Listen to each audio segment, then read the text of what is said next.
Good morning, DS students, faculty, distinguished guests. Today's a very special day for Dover-Sherborn.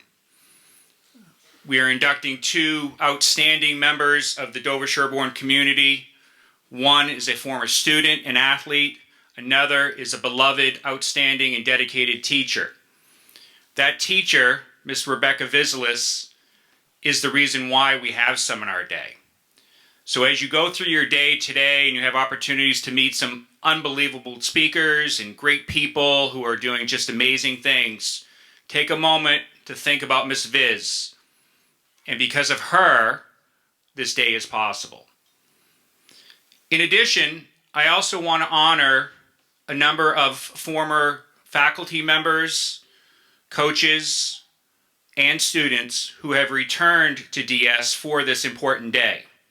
And I would like to ask them to stand for a moment if they would. They're in our first few rows. If you would please stand, former faculty members, administrators, students, and families. Please stand.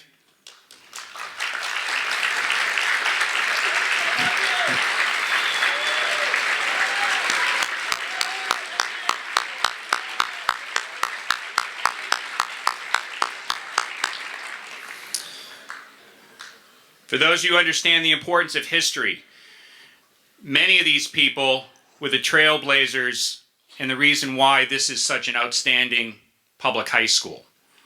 Their work, their dedication has paid off for you in so many different ways, whether it's in the classroom, on the athletic fields, on the stage, and they have set the tone for what high expectations are, what for being a DS student is all about, and how we can find ways to find excellence in everything that we do.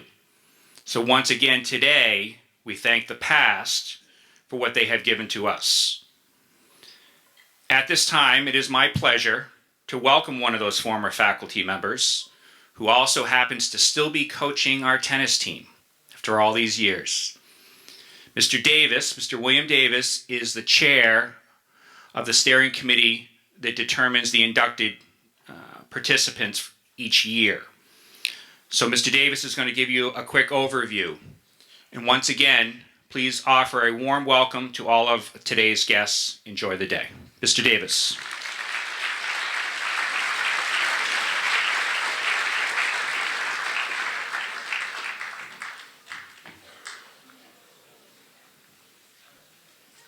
Thank you, sir. Good morning. My name is Bill Davis, and I'm happy I'm alive.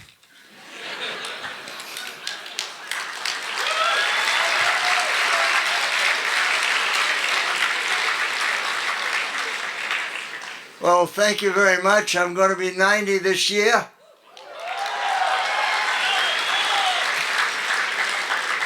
And I hope you're all as lucky as I am. It's luck. To a large, you work on your fitness too.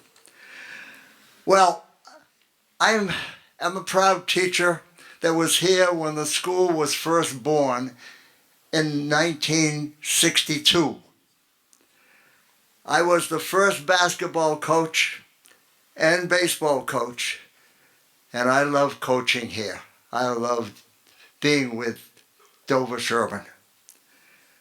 The school only had 180 students in 1962. We had grades 9, 10, 11, and the seniors were going to, from Dover, were going to Needham High School, and the seniors from Sherborn were going to Framingham High School, and they graduated from there. So anyway, it was an early beginning.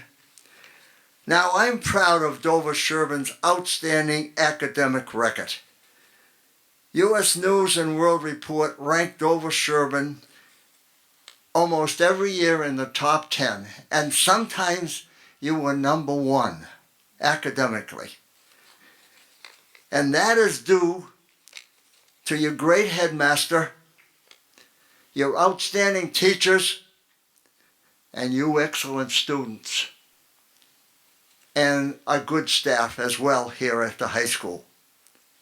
And I'm proud that Massachusetts, by the U.S. News and World Report, is ranked #1 state in education in the United States.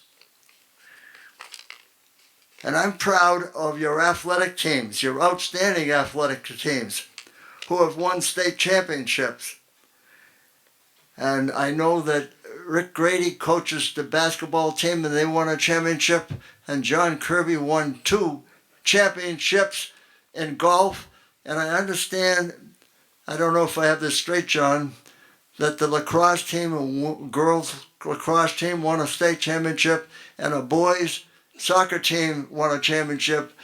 And I don't remember the names of the coach that John just told me. I'm proud of the Hall of Distinguished Service Committee. John Smith, Janae Barrett, John Kirby, and myself. I'm proud of them for choosing an amazing, outstanding, caring human beings for this award, 2 human beings for this award. This award is done beyond extraordinary service. This is given to people who've done extraordinary service to people and society. These both are amazing people. Our first inductee is Daniel Bennett, former Dover-Sherborn student, and he was an outstanding football player who also played at Harvard football. And he will be introduced by John Kirby. And our second inductee is Rebecca Visilis, a former social studies teacher at Dover-Sherborn. I taught with Rebecca. She was amazing. Just 40 years of service here. And just an amazing person who did so much, and you'll find out all about that. And you know, if there's a heaven, she's there. And her speech will be given, she will be introduced by Denise Monaghan, former headmaster at Dover-Sherborn High School. And her speech will be given by her daughter, Ariana. And then her husband will give some sort of an award, which he will be introduced. Thank you.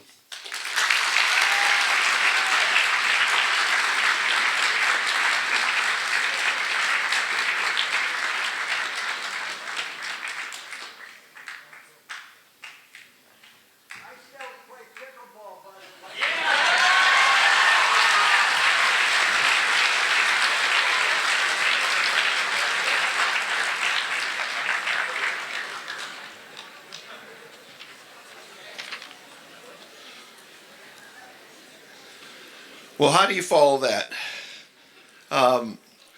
It's been an honor, Coach, to be in your orbit all these years. Coach Davis is was the impetus to this Hall of Distinguished Service. Mrs. Barrett has been an integral part of being of that committee. Mr. Smith and I were talking about the history of Dover-Sherborn. We have so much to be proud of, going back from 1962, where Coach started. I'm taken by so many facts. Like, for example, there's been only 3 basketball coaches in the history of this school. And we're honored by so many successful graduates. And but this award is going to people who have not just been successful, but have reached out to the greater community in humanity and trying to make the world a better place. And we're proud of all the inductees. We've inducted some really important people, and we hope to continue that in the future. And happy 90th birthday, Coach. That's coming in April. So congratulations.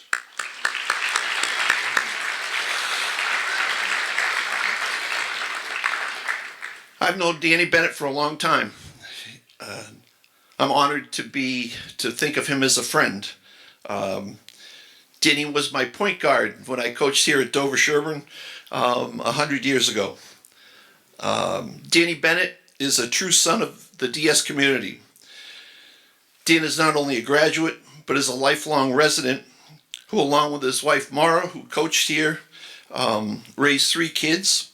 Caroline, class of 17, Danny, class of 19, and Johnny, class of 22, all DS graduates. Dan was a 3-sport star here at Dover-Sherborn: football, captain and MVP, basketball, whose team played in the state final, and track, where he held the javelin record for 30 years. Danny played football at Harvard for 4 years and was awarded the Robert F. Kennedy Sr., not junior, award for desire and determination. It's wholly appropriate that Dan won that award at Harvard for desire and determination. That is how Dan Bennett has lived his life. Full effort, completely determined. Dan has accomplished great things in his career, working to keep the state of Massachusetts a safe place for all. It all started here at Dover-Sherborn, and we are proud to acknowledge your career and selfless service to so many. It's my honor to introduce Dan Bennett.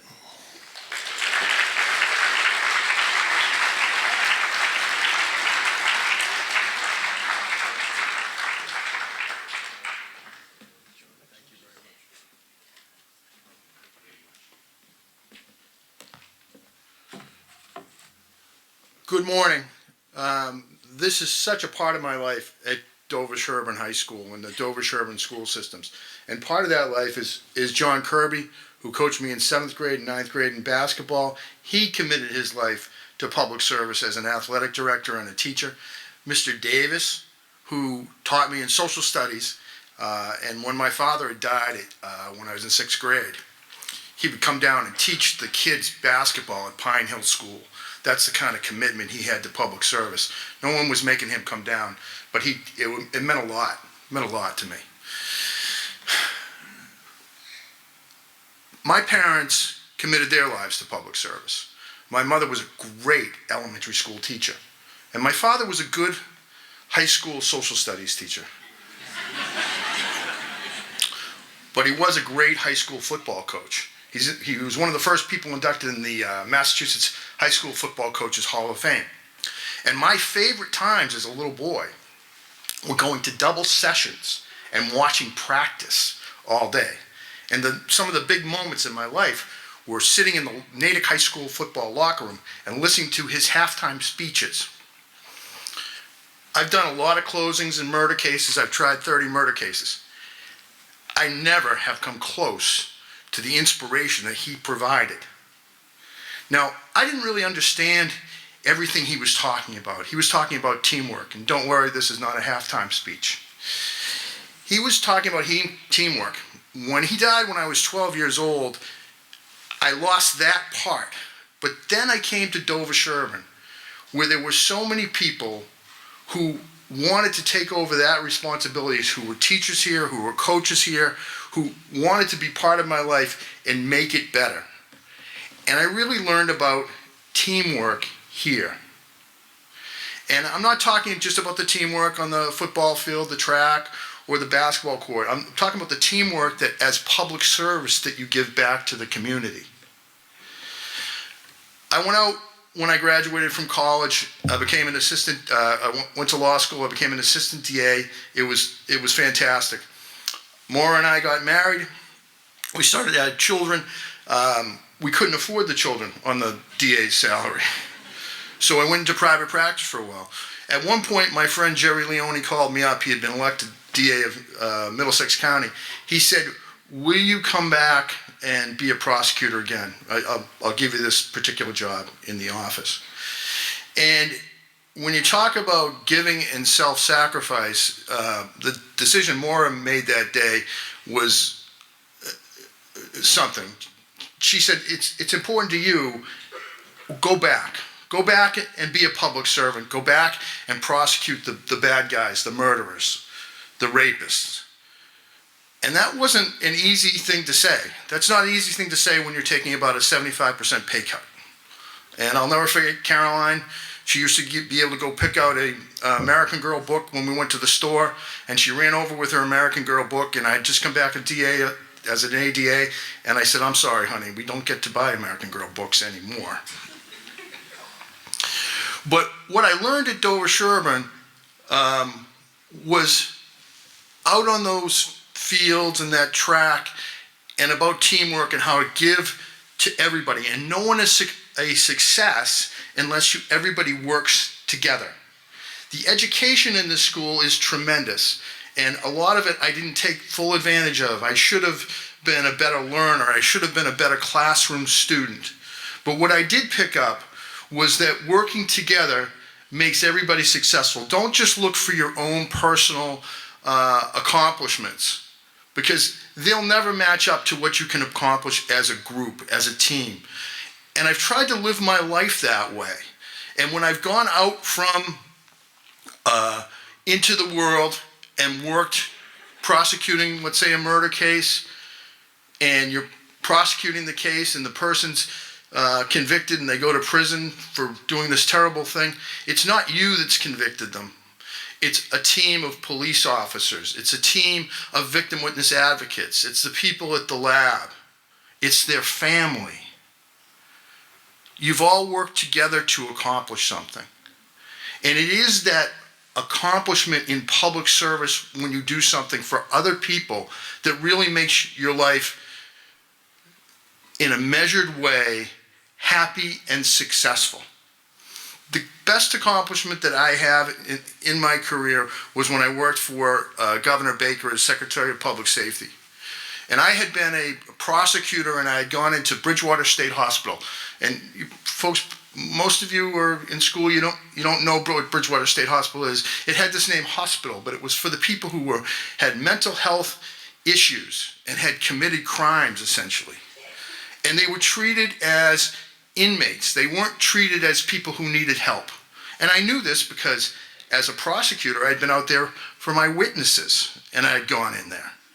And I knew this as a defense attorney before I was allowed to go back and be a prosecutor. I knew this for my clients. And every year, one of them would die. They'd hang themselves. They'd commit suicide. They'd be beaten to death by the guards, because it wasn't really a hospital. What it was a prison. And Governor Baker allowed me to be part of a team that was put together to change that from a prison into a hospital. And we accomplished that. And far more than anything else that I have been allowed to be part of in my life, giving back to the people who need it the most is what public service is all about. And that I got to be part of the team. I learned about being part of a team out there on the field. I learned about being part of a team from my coaches here at Dover-Sherborn. And I can look back now and say, I was part of a team that helped the people who need help the most in our society. And I hope you'll have an opportunity during your life, whatever jobs you go out and get, whatever you do, I hope you get an opportunity to give something back, because being part of that team that looks after everybody in society, is a really special feeling and something worthwhile in your life. I want to thank everybody, particularly Mr. Smith, for allowing me to come back here, and thanks very much for this award. I appreciate it.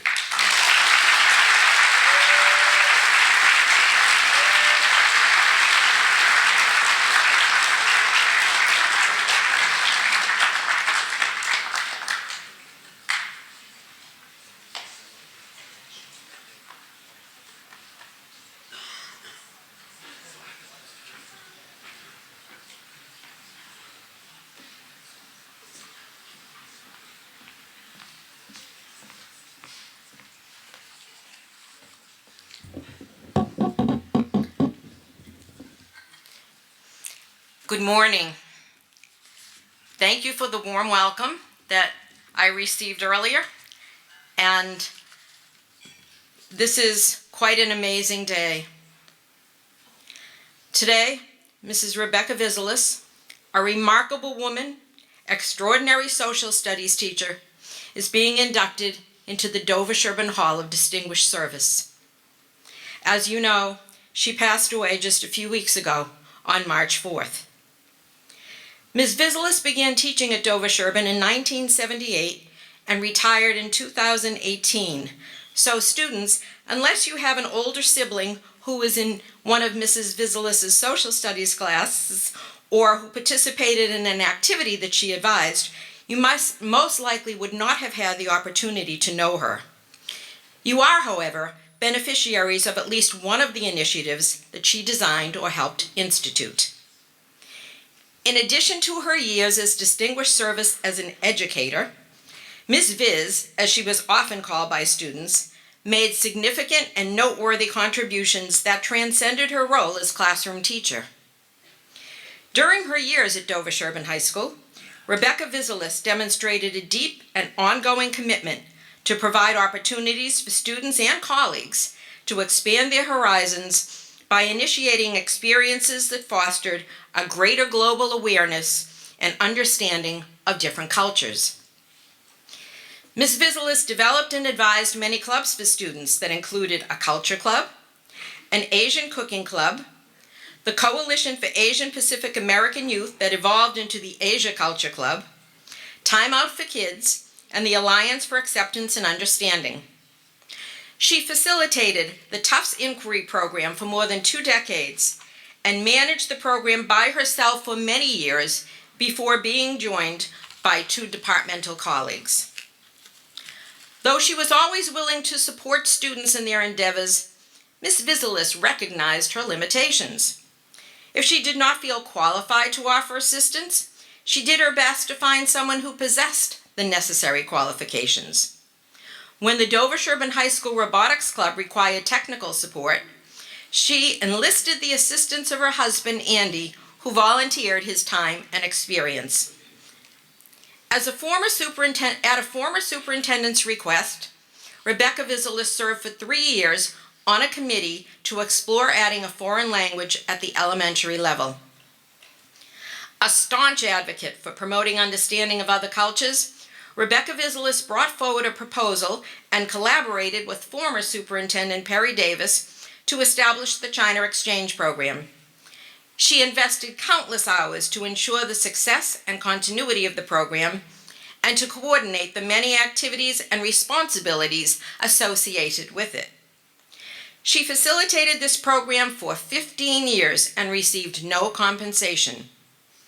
When she was retiring, Ms. Vizelis requested a stipend for her successes to help ensure continuation of the program. And the tasks that she undertook to run the program were divided among 5 people.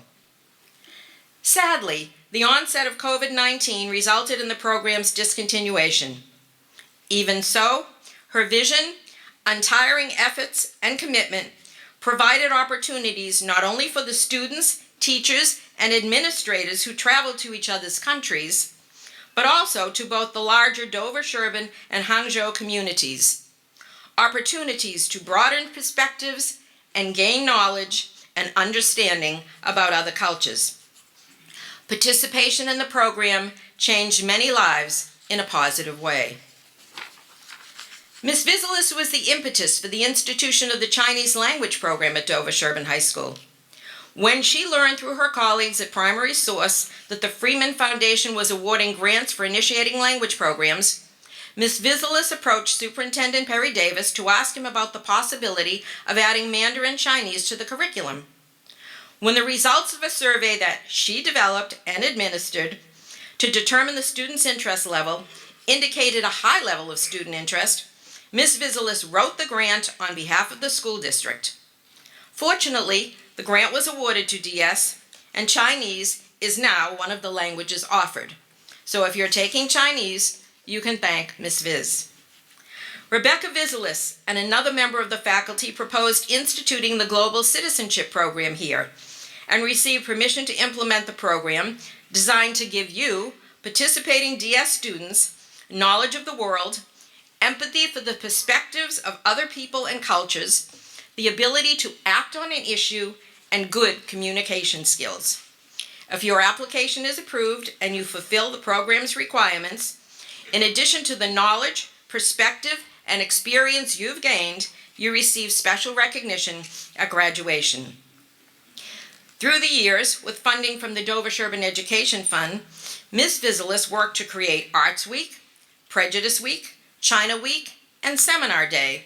So, as you enjoy seminars today, as Mr. Smith has already said, know that it was because of the passion, the vision, and the efforts of this amazing woman that Seminar Day is part of your Dover-Sherborn experience. Mrs. Vizelis's commitment to advocating for understanding of other cultures and for global literacy did not stop with her efforts on behalf of students. She served as a liaison with Primary Source, facilitated teacher signups for that organization's courses, and she coordinated with Primary Source to offer a workshop for the faculty on globalizing curriculum. Outside of Dover-Sherborn, Ms. Vizelis was a concert violinist for several decades, an avid gardener, and a world traveler. A true people person, she made friends wherever she went and nurtured those friendships throughout her life. While traveling, she was always on the lookout for objects and experiences to bring back to her classroom. And speaking of her classroom, the vagaries of the building's HVAC system caused the temperature in Mrs. Vizelis's classroom to be on the cool side. She would always wear a sweater or a wrap, and on a few days when the room was particularly cold, mittens. She would submit repeated requests for the thermostat to be turned up, and she would keep the windows closed. It was ironic that though she kept her classroom windows closed, she opened windows to the world for generations of students and colleagues. Mrs. Vizelis's love for teaching, traveling, and music was surpassed only by her love for her family. Her annual holiday letters were filled with her daughter's accomplishments, family news, and commentary about visits with friends, family, trips, and events. I would be hard-pressed to identify anyone who displayed as much energy, dedication, and zest for life as did Mrs. Vizelis. I am heartbroken that she has left us so soon, but I am thankful that she knew she was receiving this well-deserved honor. Hers is indeed a distinguished legacy. At this time, it is my privilege to introduce Ms. Vizelis's daughter, Ariana Vizelis Danilets, who will speak on behalf of her beloved mother and to present her with the plaque honoring Mrs. Vizelis' induction into the Dover-Sherborn Hall of Distinguished Service.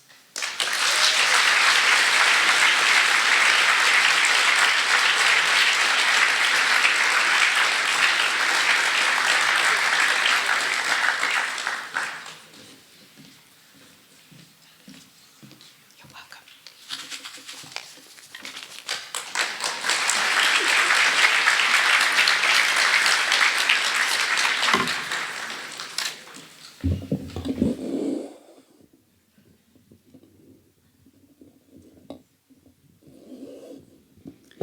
All right. Hi, everybody. Good morning. Okay. Gotta read it. Can't just do it off the cuff. My name is Ariana Vizelis Danilets, and I am the daughter of Becky Vizelis, Miss Viz. I am standing here on the stage where I played a villager in Dover-Sherborn's 1994 production of Fiddler on the Roof when I was 10 years old. My first musical, arguably responsible for poisoning me with the theater bug and devoting my life to being a professional musician and performer, which I am today. In the next building over, I held on to Mom's apron strings in the kitchen in her Asian cooking class, frying shrimp chips with the big kids. I ran off Xerox copies for her classes in the teacher's room, drinking black tea out of my favorite of her mugs, tucked into her little cubby office that was overflowing with relics from her students of years past. Anti-Viz joke protest flags, decor items from her medieval banquet, her tote bag stuffed to the gills with projects to grade. She was up at 5 o'clock daily, constantly swamped in papers. There were countless special nights in this cafeteria, countless extra after-school hours decorating for one event or another. My father schlepping between Newton and Dover sometimes a couple times in a day to go grab some forgotten centerpiece or project. There were Chinese exchange students gracing our house in and out for years, and her hustling excitedly to book just the right person to talk to my kids on seminar day. There were years of April vacations spent chaperoning kids all over Europe, and, oh, I gotta get this for my students, heard in any store we went into on a family vacation. Across the world, I got to fly to Hangzhou, China, while on tour with a musical, where seemingly the entire city took us for a beggar's chicken 15-course feast in Westlake. Quite the royal treatment for the daughter of iconic Miss Viz. I knew it even then, I knew it always, but it was reconfirmed to me recently how very special she was to so many. How many lives she truly touched in her career. A career that was a major part of her identity. At the beginning of this month, my mother was in the hospital for over a week before, unfortunately, passing away at the age of 76. Still holding court in a most teacherly way up until her last day on earth. Befriending all the ICU staff, seriously, unendingly curious about their lives. In the days preceding her death, notes from her former students and colleagues poured in, telling her and us what an impact she'd made on them. It deeply touched her and validated a life and career so well lived. From her hospital bed, she thought about this very day right now, and if she would be alive for it. There was no way to know that the timing of this day that's been planned far in advance was to coincide so closely with her death, and it feels pretty surreal to be standing here speaking for her after she's gone. It is the most affirming thing, however, to feel that her legacy lives on in her students and colleagues who she influenced as a teacher, bridge builder, and mentor. She remained deeply committed to her students and colleagues for her entire life. She possessed the relentless, unstoppable mission to show them, guide them, inspire and excite their senses, share the delights of this planet, and make them aware of the issues humanity faces and the lessons that history teaches us. When it eventually became clear to us that she was not going to be here today, I took some voice notes in the hospital where she said what she wanted relayed to you. Here are her words.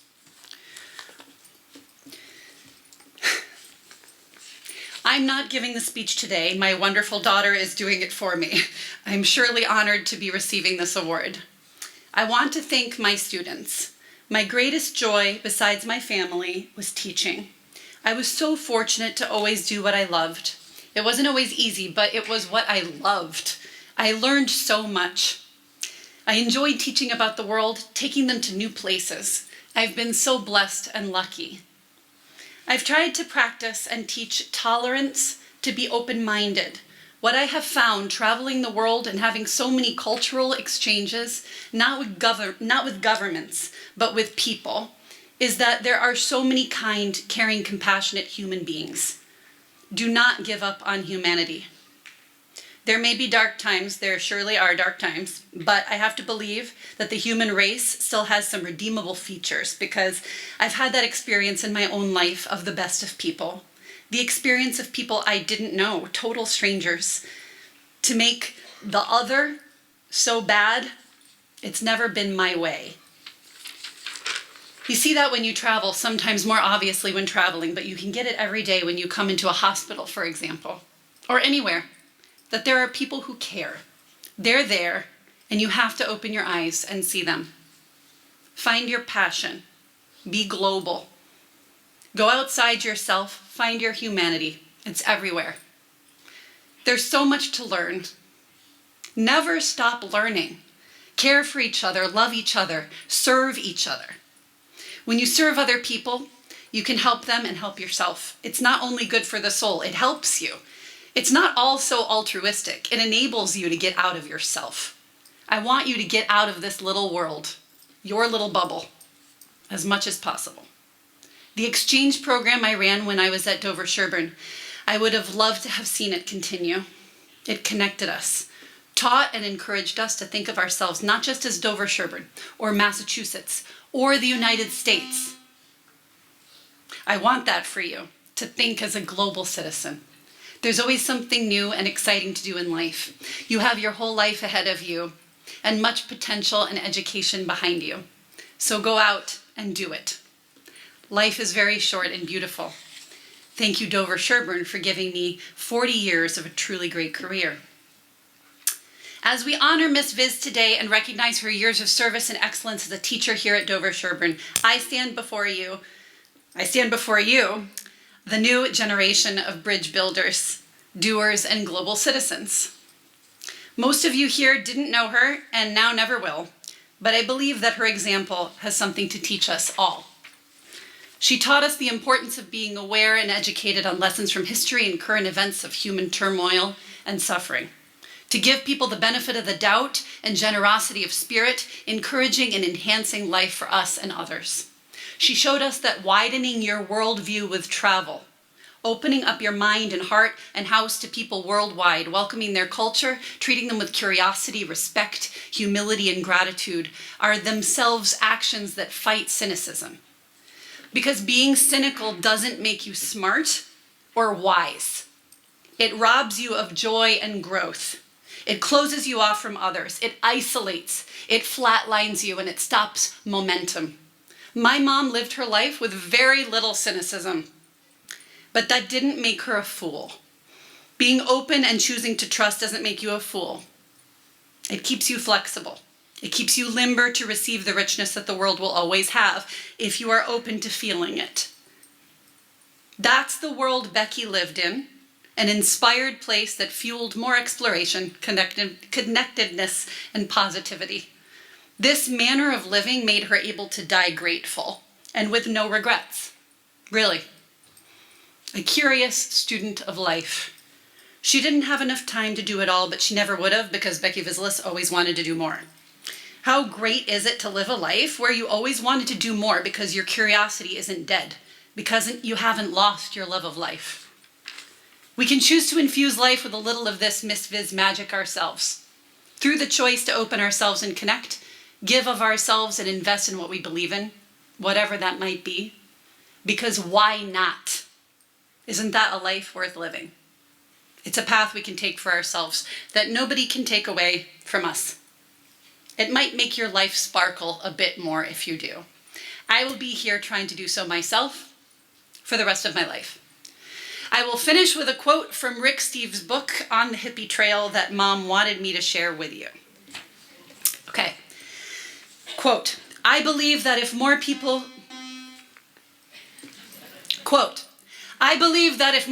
could have such a transformative experience, especially in their youth, that's you, our world would be a more just and stable place.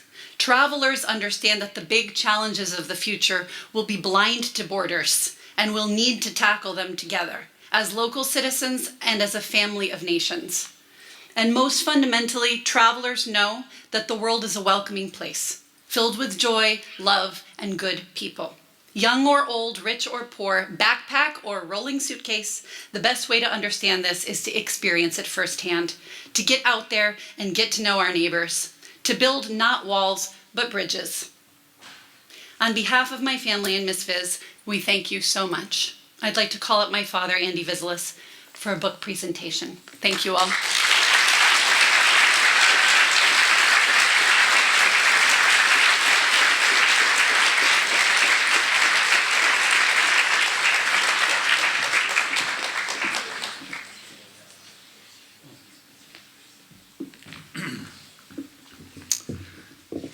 It's so wonderful to not have to say anything about my dear wife at this point, because that would be very difficult.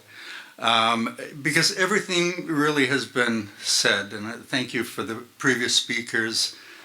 This has been a really uplifting and wonderful experience for all of us. Becky and I were members of a China book club here in the area. Becky went to probably all of the meetings in the last few years.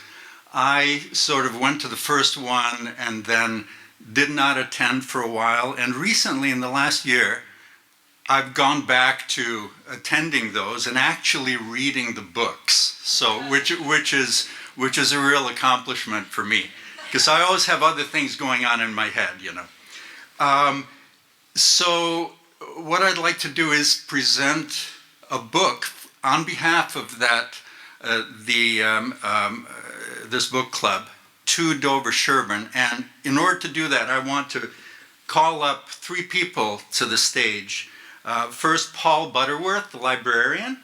Paul, are you here?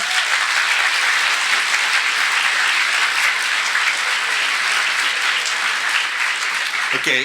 The second, Leah Lee, Chinese teacher.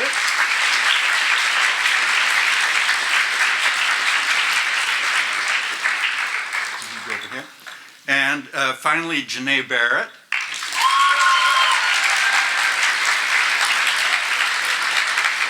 See, I know which people get the applause. This is a really good way to do it. And Janae was, or perhaps still is, the head of one of the 2 co-heads of the China exchange. Anyway, I'll say something about that perhaps a little later, but I'd like to present this book, which is called At the Edge of Empire by Edward Wong. I believe he has a brother. He's a New York Times correspondent, and I believe he has a brother that lives in Newton. But the subtitle is A Family's Reckoning with China.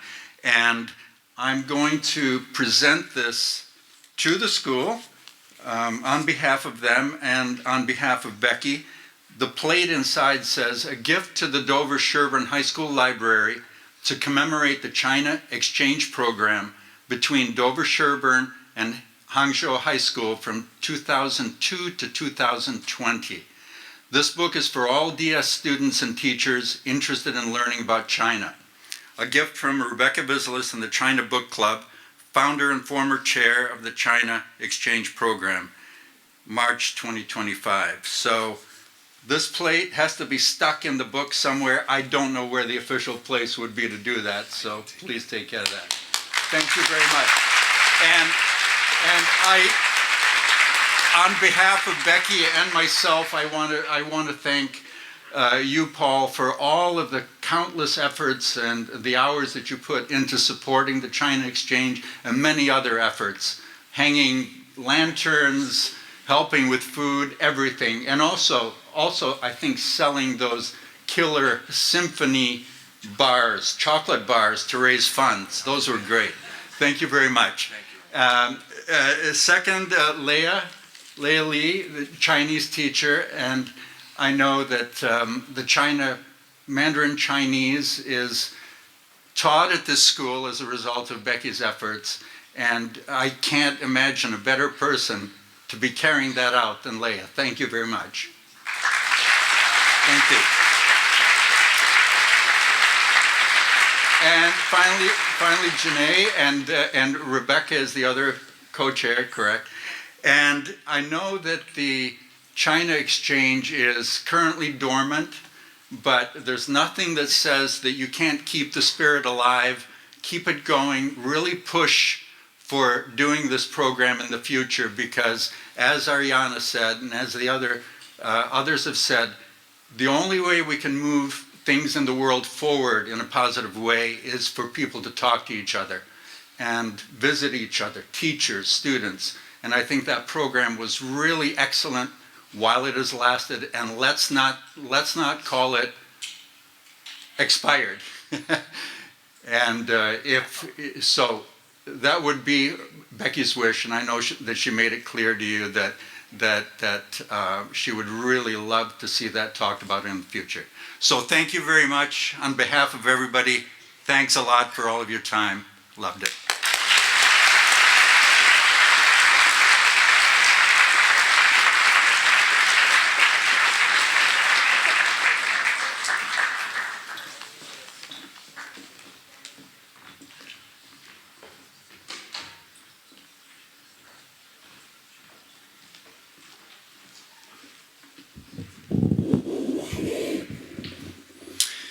Ladies and gentlemen, if we could, one more time, round of applause for Mr. Dan Bennett and Miss Becky Vizgelis.